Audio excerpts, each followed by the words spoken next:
बस पहाड़ी इलाके से गुजर रही थी। अचानक बिजली चमकी, बस के करीब आई और वापस चली गई। बस आगे बढ़ती रही। आधे घंटे बाद बिजली दोबारा आई, बस के पिछले हिस्से की तरफ लपकी, लेकिन वापस चली गई। बस आगे बढ़ती रही। बिजली एक बार फिर आई, वो इस बार दाएं साइड पर हमला आवर हुई, लेकिन तीसरी बार फिर वापस लौट गई। ड्राइवर समझदार था, इसने गाड़ी रोकी और ऊंची आवाज़ में बोला, भाइयों, बस में कोई गुनहगार सवार है। ये बिजली उसे तलाश कर रही है। हमने अगर उसे ना उतारा तो हम सब मारे जाएंगे। बस में खामोशी फैल गई। सब खौफजदा हो गए और तमाम मुसाफिर एक दूसरे को शक की नज़रों से देखने लगे।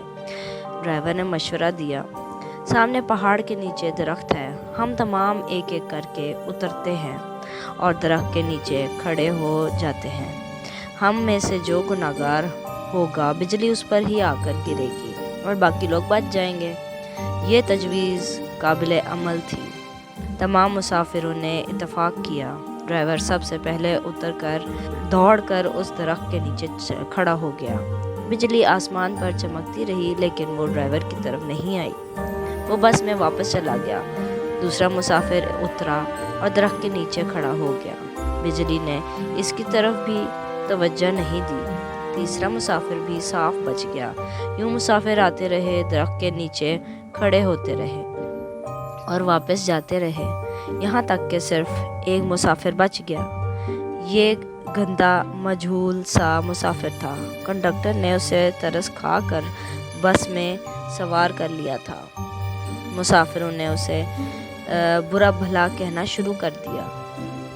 लोगों ने कहा, हम तुम्हारी वजह से मौत के मुंह पर बैठे हैं, तुम फौरन बस से उतर जाओ। से उन गुनाहों की तफसील भी पूछ रहे थे जिनकी वजह से एक अज़ियतनाक मौत इसकी मुंतज़िर थी।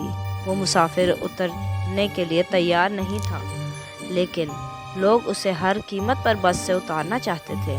मुसाफिरों ने पहले उसे बुरा भला कहकर उतरने का हुक्म दिया, फिर उसे प्यार से समझाया और आखिर में उसे घसीट कर उतारने लगे। वो कभी किसी सीट की पुश्त पर पकड़ लेता था, कभी किसी रॉड के साथ लपट जाता था और कभी दरवाजे को पकड़ लेता, लेकिन लोग बाज नहीं आ रहे थे। उन्होंने उसे ज़बरदस्ती घसीट कर उतार दिया। ड्राइवर ने बस चला दी।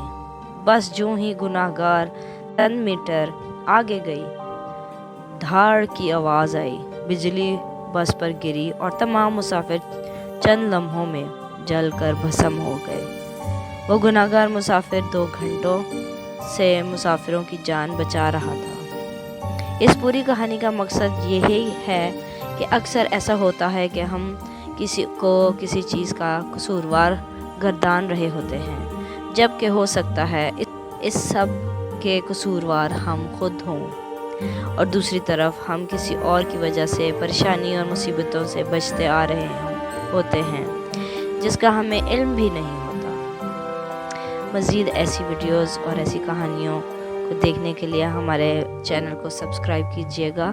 बहुत शुक्रिया। अल्लाह आपको और हमारा निगहबान।